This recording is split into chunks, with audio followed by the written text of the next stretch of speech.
Kaya mag-ingat kayo at huwag tanggihan ang Diyos na nagsasalita sa ating.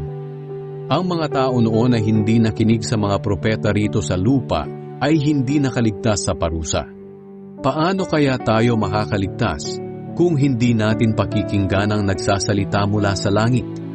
Yumanig noon ang lupa nang magsalita ang Diyos. At ngayon ay nangako siya. Minsan ko pang yayanigin ang mundo, pati na rin ang langit. Ang katagang minsan pa ay nagpapahiwatig na aalisin ng Diyos ang lahat ng nilikha niya na nayayanig para manatili ang mga bagay na hindi nayayanig. Kaya magpasalamat tayo sa Diyos dahil kabilang na tayo sa kaharian niya na hindi nayayanig. Sambahin natin siya sa paraang kalugod-lugod na may takot at paggalang sa Kanya. Dahil kapag nagparusa ang ating Diyos, ito'y parang apoy na nakakatupok.